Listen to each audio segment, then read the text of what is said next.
Hey everybody, this is Casey. I have to address something. In this show, I say the incorrect name of a national park. I reference it several times. I'm talking about Acadia National Park in Maine, not Arcata, the city I'm pretty sure is in California. Anyway, just wanted to say that the podcast regrets the error.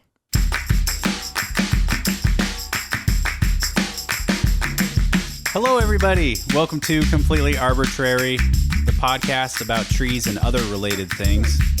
I am but one of your hosts. My name is Alex Crowson.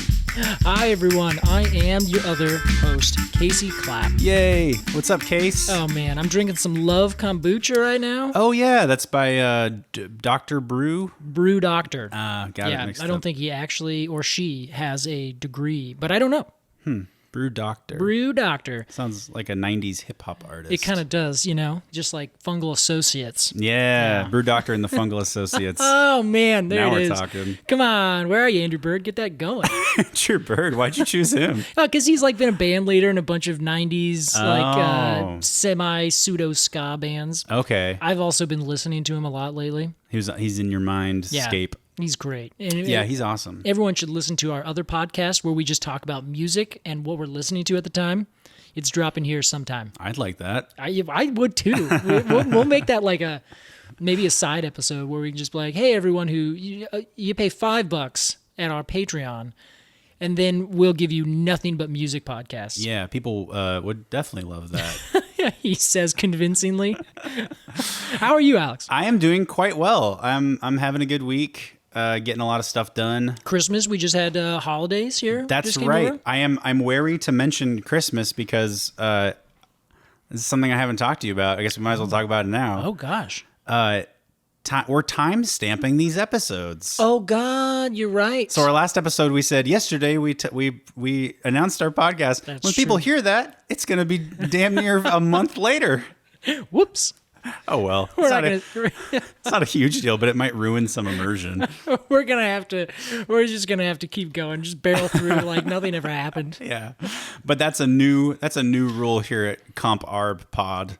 True. That rolls off the tongue. Yeah, that really is. Was that our abbrev? Comp Arb Pod. Comp Arb Top. Arbitrary Pod. That sounds just about right. Yeah, it's going well. How are you doing, Casey? Yeah, like I said, doing great. There's a lot of stressful things going on. Real quick for me. I'm so sorry to cut you off You're right in the fine. middle of this. Would you tilt your mic a little bit more toward your face? What about that? That's perf. Thanks. How does that sound? Lovely. Excellent. Right in the middle of you telling me that you're really stressed out. I'm Yeah. so sorry. Yeah, thank you. I am actually doing just peachy. I have a lot of things that are going on, but I it used to be bad stress. Now it's just, stress that's kind of keeping you at a high level of activity all Yes, the time. yeah. Where you're just kind of steering into it. And at one point, I think a lot of great things are going to come from it. So Yeah. give me another couple months, and then I think I'm going to be happier. Yeah. I think it's going to be a really great position for me. Yeah, I think we're all trending upwards. Casey, we have a new tree this week, as we do every week. Let's dive right in. I'm very much excited for this. Oh, God. What is our tree that we're discussing this week? All right. This tree goes by a few names depending on where you are. One name, which is very common over here on the West Coast, is Arborvitae. The Right. other common name is the northern white cedar, with a dash in between white and cedar. I might know why. Tell us. Is it a false cedar? That's it. It's a false cedar. Now, anytime I see a dash, I know to be suspicious. Exactly. Dashes are always dastardly. Yeah, dastardly dashes. Oh, I'm glad I came up with another D word that fast. That's good. So, yeah, it is the Arborvitae is what we're going to call it here. Yeah.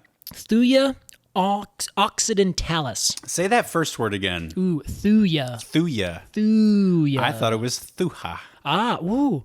I guess it could be. like in Spanish. Yeah. Honestly, I took French, so I don't know Spanish. I believe Olivia called it Thuja. Yeah, a lot of people do. Okay. I don't know that there is a correct name or necessarily a correct pronunciation. Mm-hmm. I'm sure that there's somebody out there who took Latin and is like, no, it is this. Right.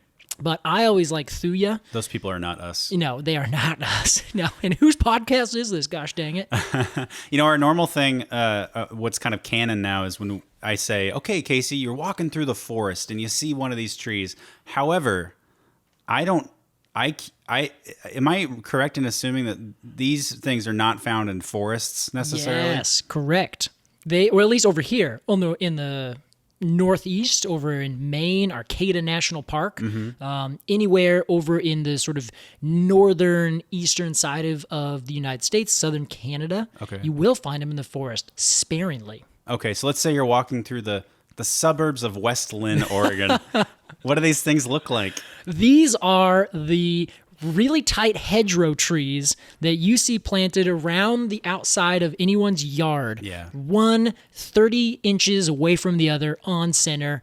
Boom, boom, boom, boom, boom, boom, boom, boom, boom. Yeah. And they grow straight up with these little columns of green shrubbery.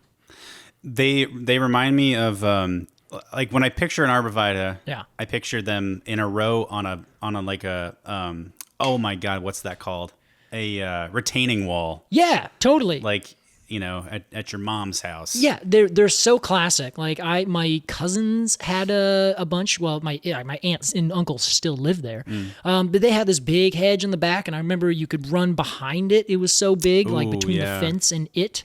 And it's just the classic hedgerow tree for the United States. Yeah. Over in the east, though, so let's say you're taking a wild romp through Arcata National Park in Maine. This tree grows in like two weird ways. So are you familiar with a cultivar? Absolutely not. All right. Well, I shouldn't have asked. So a cultivar is a cultivated variety. It's a mashup of two words. And basically it's a variety of a tree that is not necessarily natural. Perhaps it was naturally occurring and like there was one tree that somebody found that had this weird attribute.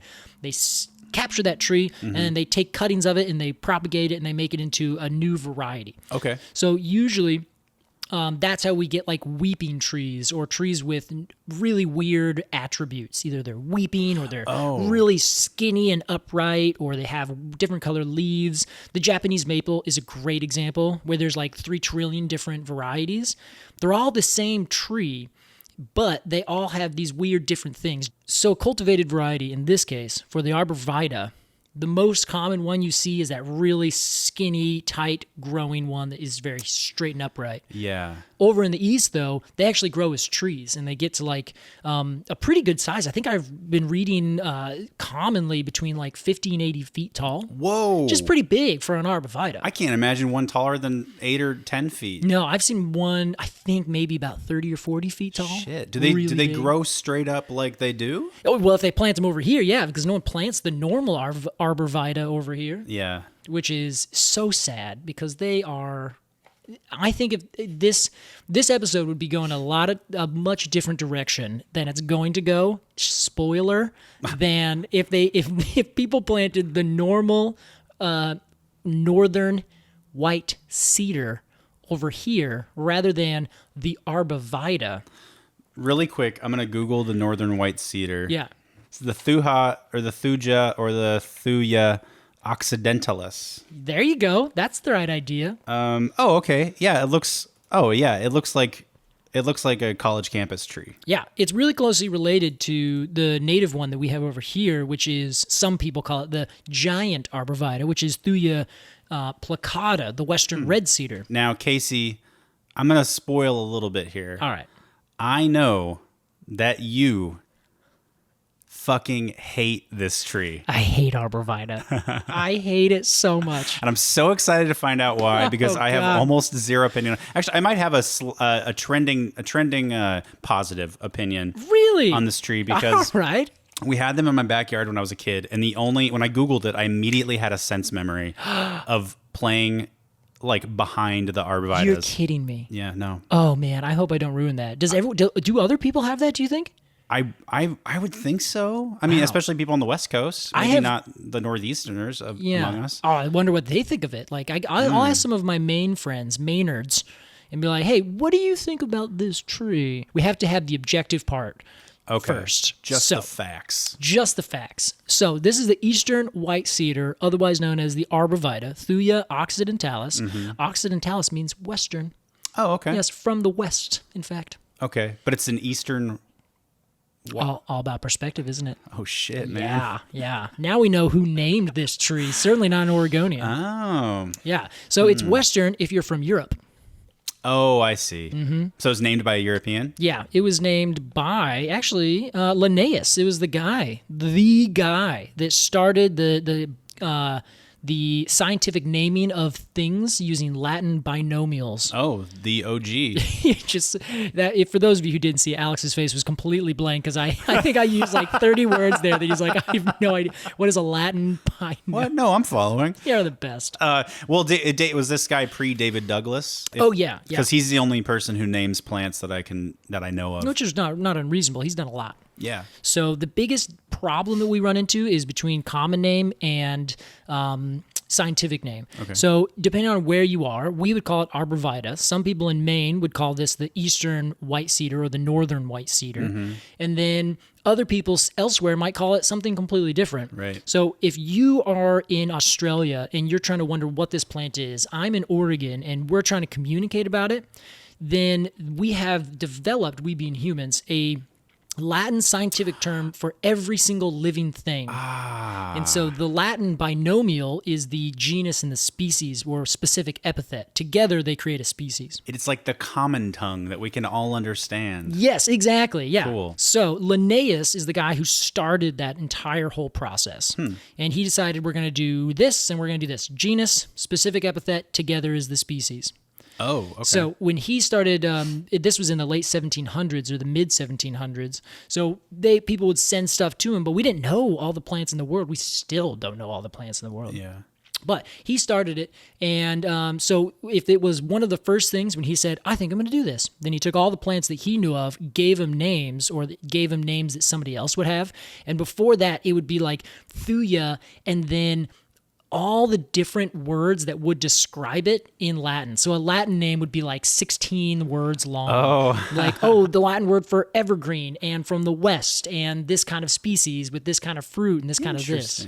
Yeah, so he made everything a lot simpler. Cool. Yeah, so he's OG, you're right. Good for him. Yeah.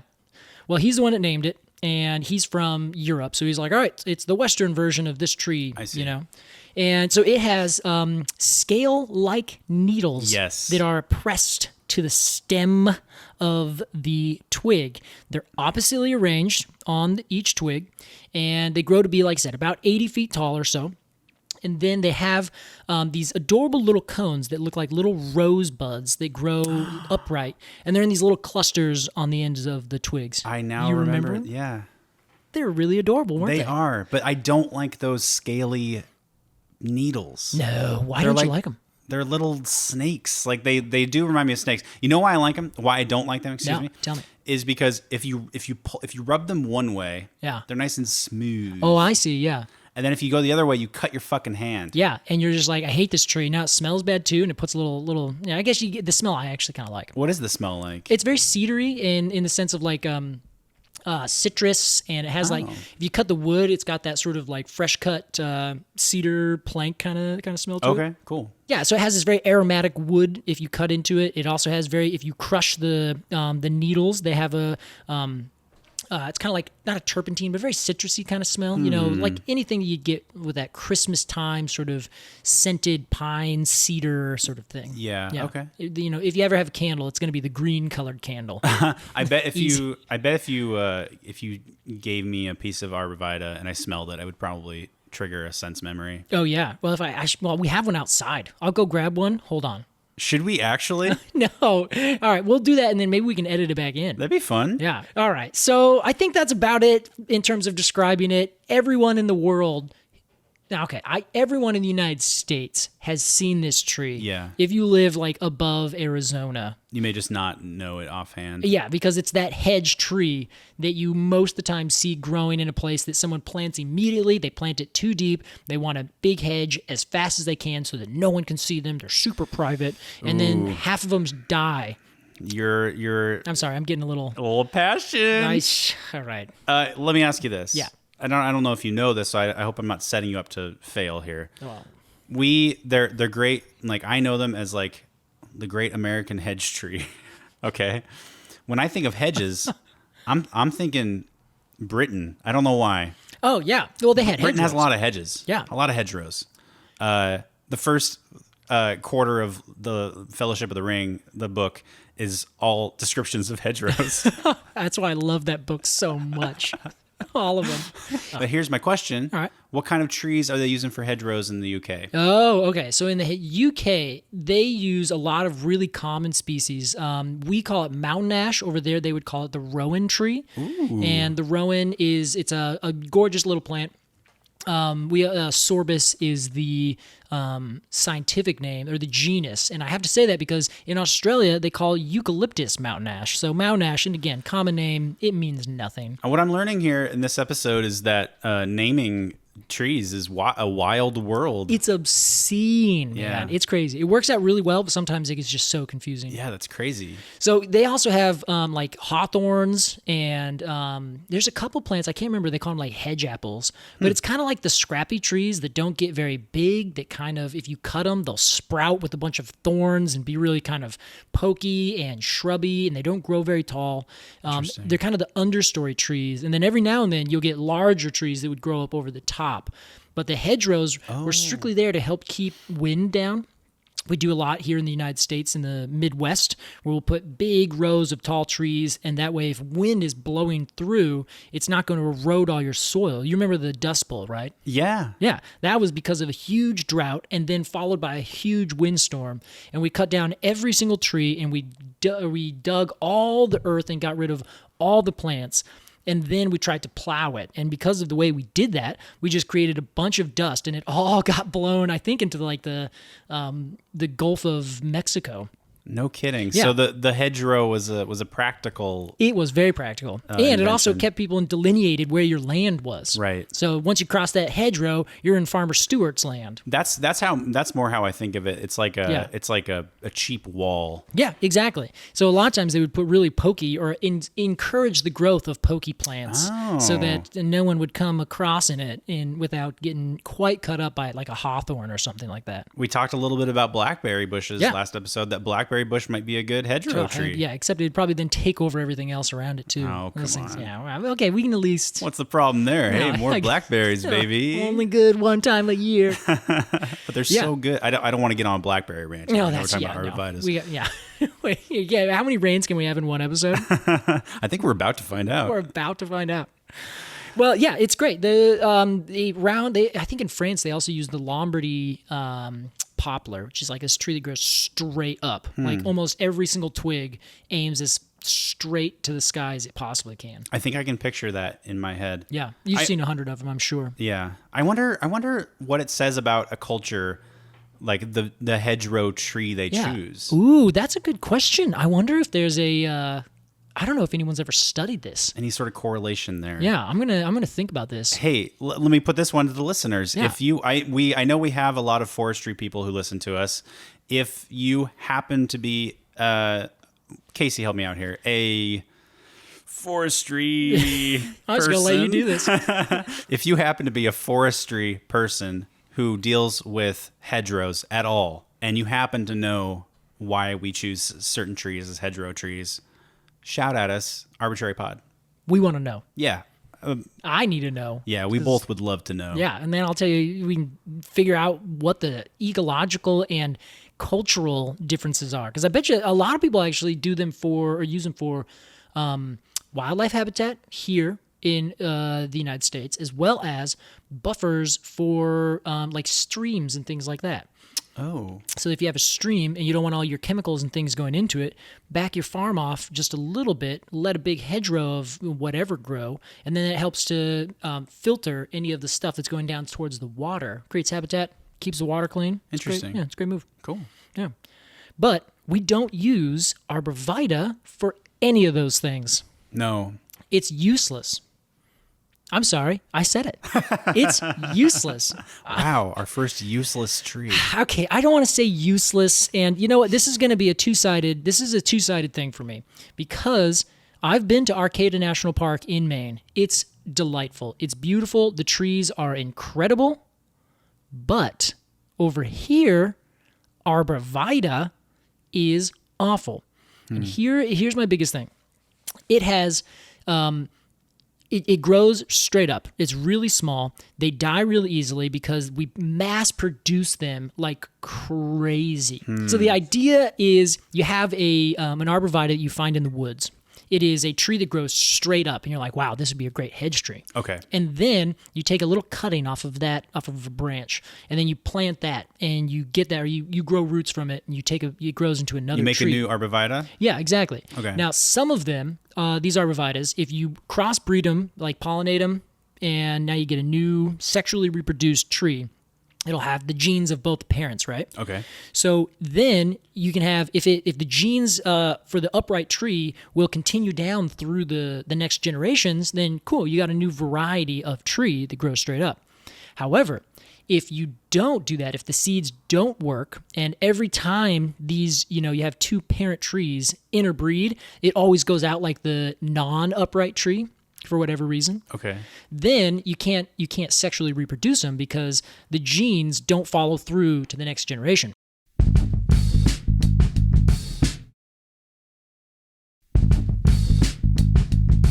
Let me kick you a scenario, right. and you tell me this is the way I learn. I say, "Am I right?" Yeah. And then okay, so And then you just shut down. no, you're wrong, Alex.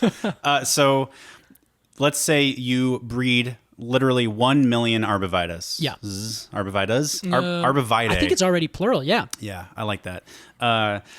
You breed 1 million arborvitae, okay? You discover that one of them has like a mite that like eats the cones. Yeah. And you're like, fuck, all this line is All dead. my cones. That means that those 1 million arborvitae are susceptible to that mite. Only if so you said breed, and if you breed them, theoretically, that would be sexual production, where you have two parents that pollinate each other and then create a offspring. And you're not doing that, you're cloning. An offspring. Yes, you're cloning, where you take a cutting, you grow that cutting is exactly genetically the same as what it was cut off of. Okay. And you do that over and over and over and over, and then you just have the same tree, genetically speaking, but they're just multiple different trees. I understand now. All right. It's like we talked about, I think with the Douglas fir, we talked about the difference between like reproduction and layering. Yes, Is it we sort didn't. of like not that? with the Douglas fir. We talked about that with the white a oak? different tree Oh, that we haven't even brought up yet. our lost episode. Oh my God, you guys! Should we spoil the beans? Ugh, no, Okay. no. Sorry, people. You're gonna have to look somewhere deep in the internet to find our lost episodes. I shouldn't have suggested spoiling the beans. And it's also not spoiling; it's spilling. This podcast sucks. What a mess. Well, so basically, back to the Arborvitae, they're usually the same genetics for each Arborvitae. But also, people plant them like idiots, really close together. Okay. Like, I mean, literally 30 inches apart. Put your hands out. What you estimate is 30 inches. Boom. Yeah, just a little over 2 feet. That's way too big. That's like 3 feet. Yeah, there we go. Yeah, so you got like 2.5 feet. Okay. Imagine you do that for 100 feet. So each of these hands is a trunk. Yes. Oh my God, they have no breathing room. There's zero breathing room, and people want that because they want an immediate hedge. That creates a good hedge. Exactly, and I hate that so much for a couple of reasons. One, it's completely unnatural. If you want something that's like a break, like let's say you live right on the side of a big main road or a freeway or something, you're like, I just want something to block the sound, block the view. Great. It's a utilitarian tree. You can plant it. You can put it right next to a wall, and it will grow right next to that wall. But most of the time, people don't do that. They just want their privacy, or they just want them to like block off everything, like, oh, grow tall enough so my neighbors can't look into my yard. Like all these things that are very anti-community, very much just like, no, this is mine, not yours, stay out, This is honestly, I mean, like, I'm not a big fan of the Arborvitae visually or physically. Yeah. But my biggest problem with it is what it represents. Yeah, thank you. Yeah. It is the American better than thou-ness. Yeah, or- it's the stay off my landness. Yeah, it's exactly what it is. It's the not even stay off my land. It's the don't look at my landness. Yes. I like that they protect against winds and stuff. That makes sense. But So, they're not useless. Like I said earlier, so I'm going to take that back. I regret it. the podcast regrets The the air. podcast regrets Casey's emphatic impulses. I thought you were going to say the podcast regrets Casey. No. Oh, man. It's very much untrue. Yeah, anyway. Thanks, Casey, but we're going to have to let you go. Whoops, no more podcast. We got Alex talking for 30 minutes about trees. About oh my trees. God. It's unintelligible. 26 minutes of silence. So basically, aside from them being like useful for just one good reason, they're mashed in, and anything, literally anything except maybe bacteria and fleas and mites and things like that, they don't like to be mashed in right next to each other, on top of each other in giant hordes. I see. Everything needs its breathing room. And then people get so mad about to their landscapers because they're like, my shrub's dying. And then you have this big wall of Arborvitae and one dies. Now you look like an idiot. I've seen that. Yeah, me too. I have absolutely seen that. Yeah. And then everywhere in the world, like you go over there, like it grows 50 feet, 80 feet tall. It's a tree for sure. Proper tree. Yeah. But the variety that we grow over here stays small, doesn't really do much. And when it does get big, it starts crowding out on its neighbors and it dies. And people shave it and keep it as perfectly square and flat and unnatural as it can possibly be. It's a tortured life. Here's the thing, though. Is that the tree's fault? This is the fault. The reason we don't like this tree is because of the way people plant it. And use it. Now, that's a good point. Man. Is that going to change my rating now? I had this ready. You know, like you get so ready to walk into something, you're just like, I'm going to say it how it is. And then like you see someone who just completely takes your defenses away. Yeah, you came in hot. Honestly, that's what this podcast honestly is about. It's going to be just finding the love inside of me for the plants that I hate.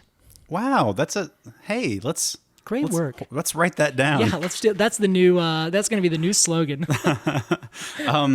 Casey, I think this is a great time to go into our rating. We're going to give this tree a rating on a scale of, on a scale from, on a scale for, on a scale of. On a scale with. Hey, speaking of scales. 0 to 10. Golden cones of honor. Golden cones of honor. Casey, as our resident expert, we we will begin with you. All right. This is okay. So here's the thing. I think I have to give 2 different ratings for this tree. Wow. We're already breaking the rules that we made arbitrarily. Wow. Already. Wow. So here's the thing. Yes, I don't like this tree because of how people use it, but we also, like, it has been grown and made to be used in that way. So we're not misusing the tree, at least the varieties that we plant over here. I see. In my opinion. And people love it. They plant it all the time. They want to make a perfect hedge, and they think it looks really nice. Maybe it may look nice sort of sometimes. Other times, it is completely destructive. It's got no character because it's just a wall with a couple little dots on it. It doesn't have any big sort of gorgeousness to it unless it is over on the East Coast growing in its native habitat. West Coast Arborvitae, 3.2. Whoa. Easy. Nothing higher than a 4. Wow. East Coast Arborvitae, otherwise known as the northern white cedar, I'm going to have to give that like a 6.5, only because it doesn't get too tall. Okay. All right. What do you got? Here is my rating. I think Arborvitae are pretty lame. I think they hurt when you touch them, but only sometimes. So I'm very suspicious of them. I don't like that. I don't like the way they look. I'm sure I would like the way they smell, but who gives a shit? Mm-hmm. No, maybe that is. Sometimes smell really does have a triggering effect. You've noted that already. Yes, that's true. I don't know. I want to give it sub 5. It's because that's all it earns for sure. Ooh. I maybe want to give it sub 4. What did you give it? 3.2. 3.2. The Arborvitae, I think, is just okay. I don't even think it's just okay. It's kind of sub okay. It's sub okay. I'm giving this a 3.1. Wow, less than me. I think that's perfect. Average 3.1.5. Yeah. That's not how you make averages. This number is so unique, it has 2 decimals. That was our review of the Arborvitae. We hope you enjoyed it. We're going to try something new now. Ooh, what? Are you ready for this, Casey? Yeah, I don't know. I feel like I'm unprepared because I don't know what we're doing. We are going to play a game. Oh my God. This is Alex's Game Corner. And this particular game, because we don't have a better name for it, is going to be called the Latin Name Game. I think we need a jingle there. We could add a jingle. All right, sounds good. Here's how it works. I will put 60 seconds on a clock. I will then read Latin names of trees to Casey. I'll do my best. I'm no Latin expert. And Casey, it's a dead language. well, not in the tree community. That's a my good friend. point. Casey will try to tell me the common name for that tree. So just to clarify, Case. All right. I'm going to read you the Latin. You're going to tell me the common. Okay. Okay? Gotcha. 60 seconds on the clock. Here we go. Here. And if you win, well, I guess in a way we're all winners. The number of points you get is going to equate to something else. Sounds perfect. All right, here we go. We got this all figured out. 60 seconds on the clock. And begin. Nothophagus antarctica. Ooh, Nothophagus. That would be the false. It's a beech. It's a southern beech. Correct. Quercus imbricaria. It's the overcup oak. No, not overcup. It's imbricata. Quercus. It's an oak, but I don't remember the kind of oak. Shingle oak. Damn it. Viburnum cinnamomifolium. Viburnum cinnamomifolium. That is the cinnamon viburnum. Correct. Metasequoia glyptostroboides. The Don Redwood, Metasequoia Correct. glyptostroboides. Morus alba unriu. Ooh, that would be a white mulberry. Correct. Davidia involucrata. That's the dove tree. Correct. Microbiota decusata. Ooh, decusata. Microbiota? Microbiota decusata. Oh, I don't know what that one is. The Russian Arborvitae. Oh. Dirca palustris. Palustris. Lustris? Dirca? Dursa palustris. Dursa. I have no idea, but palustris means swampy. Leatherwood. Leatherwood. Coelrutaria paniculata. That is the golden chain tree. No, golden rain tree. Correct. Abies magnifica. Ooh, that would be the red fir. Correct. From where? What state? Ooh, California. Correct. Acer tegmentosum. Ooh, Tagmentosum? Yes. Oh, I don't know. It's a maple of some kind. It's probably snake bark maple. Manchurian stripe bark maple. Athrotaxis laxifolia. That is, it's a kind of, it's in the yew family. Is it some kind of weird nutmeg? It's a Tasmanian pencil pine. What? Ulmus. Who's heard of that? Ulmus americana. American elm. Correct. Ulmus. Ficus carica. That's the common fig. Correct. Olnea tessota. What? Olnea tessota. Tessota. Olnea? I don't know. O-L-N-E-Y. Oh, Olea. That's an olive. Incorrect. Ironwood. Oh, what? We've been doing this for about 3 minutes. I was having such fun, I ignored the timer. Didn't even know it was going. Oh, man. Casey, you got a handful of them right. That's about it, though. That's Those were tough. I chose them randomly from a list. I so- think you did a really good job. Hey, thanks. Yeah, you tried your best with pronouncing them. My goodness. It's a challenge. It's half the fun. I How many did I get right? 1, 2, 3, 4, 5, 6, 7, 8. 8? 8 out of how many? There are about 12 here. Oh, piss poor. What is that? That's 2/3? We'll try this again sometime. All right. Well, maybe I can do better next time. What a shit show.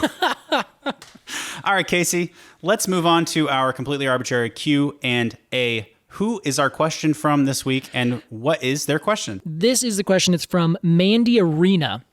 This came in on Instagram. Cool. And the question is, what is a cedar? All caps, really? Oh. I assume, let me try that again. What is a cedar, really? What is a cedar really? Yeah, that's kind of that's what I think that Mandy's getting at. So, this is a fun name. This also goes back to our conversation on naming things in like taxonomy or, mostly taxonomy. So, this guy, Linnaeus, he created these binomials, right? So every species of living, everything that's alive will have one of those. We people are Homo sapiens. Right. Bison, the American bison's bison. It's actually really easy. Pinus ponderosa is the ponderosa pine. Right. Sometimes They're really simple, but they are only the scientific names. The common names are a complete shit show. And a lot of times when people would come over, those people were normally European colonists of some kind. And what they would do is they would go back and they would know only the trees from where they're from. So you're an Anglophile, as you said. Yeah. You are from England. Then you go over to somewhere else and you see a tree that looks like the tree that you know from England. So I call it by the name that I'm used to. Exactly. You're like, oh, that's the Oregon pine. And it's like, you don't know a pine from a hemlock from a maple. Right. But that's what you're going to call it anyway, just because it's easy.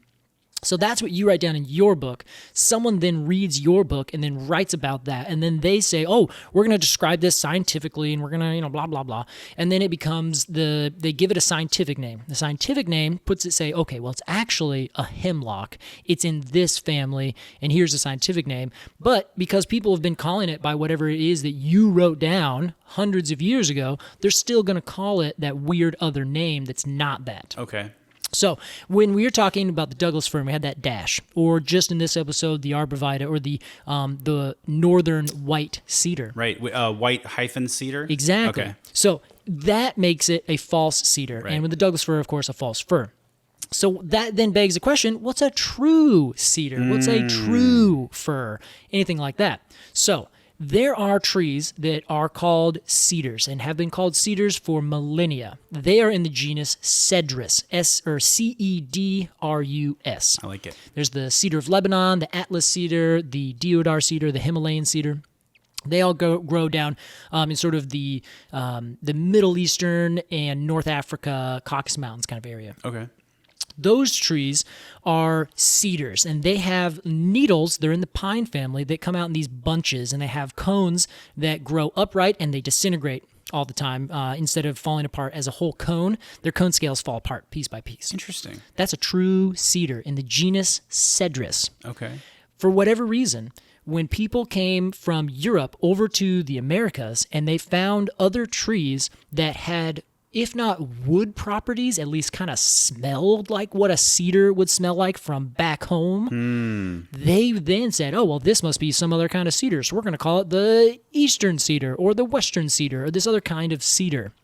But in fact, the eastern white cedar or Arborvitae or northern white cedar, whatever you want to call it, is in no way related other than being a conifer and a plant to a true cedar. So Thuja is in the Cypress family, which is also a conifer, but very much not related to the pine family, which the true cedars in Cedrus are in. The cedars are pine? Yeah, see how confusing this is now? Yeah. Yeah, so true cedars in the genus Cedrus, those are in the pine family. Okay. Whereas Thuja, which is the genus for the eastern white cedar with the hyphen, that is in the Cypress family because one has little cones that look nothing like the cones that are from the other kinds of trees. Okay. So that is the most confusing part. So inevitably, this is why the Latin binomial scientific names ever came to be in the first place, because somebody was pulling their hair out saying, why are you guys calling that a cedar and this a cedar and that a pine and that a pine when there are like 5 different completely unrelated types of trees? And the only reason we did it is because people who were not necessarily versed in the very specific botanical and taxonomic differences between things, they will just go out there and say, oh, yeah, it's a pine. Oh, it's a fir. Interesting. Yeah. In the wood products industry, we also do the same thing. We have like yellow pine is several different kinds of pine trees. And there's no real rhyme or reason for it. They just kind of, it's convention. It's what people call it forever. It's just the human element in naming things. Exactly. Okay. And it's also very much specific to where you are. But to close it out, a cedar is whatever the hell you want to call a cedar. That's the rule. However, if you're referring to a very specific kind of plant, you have to add, or you have to go that one layer deep to see what the scientific name is of it. So a true cedar is going to be in the genus Cedrus. Anything that's called a false cedar or a false cypress or anything else that has a dash or 0 dashes at all, so like a red cedar, no spaces, it's just one word, red cedar, that also means it's not a real cedar. A dash between red and cedar, not a real cedar. Look for the dash. Look for Look the for hyphen. the dash. Who was that question from? That question was from Mandy Arena. Thank you, Mandy, for your question. And if you have a tree question for Casey, you can write to us at arbortrarypod@gmail.com. That's ARBORTRARY pod@gmail.com. That's right. Casey, we did it. We have made it through another one. Just barely, my friend. Oh, man. We were pulling each other back in from going off on these tangents. Oh, my God. Yeah, that was a big one. Yeah, I think it's going to be a good one. And you know what? I got so many extra notes, people are going to be able to read for days. And I get to edit it. Oh, boy. Thanks so much for joining us. Hey, we'll see you next time. We'll see you then. Bye-bye. Completely Arbortrary is produced by Alex Crowson and Casey Clapp. Our production consultant is Olivia Franke. Our artwork is by Jillian Barthold, and our music is by the Mini Vandals. Thanks for listening.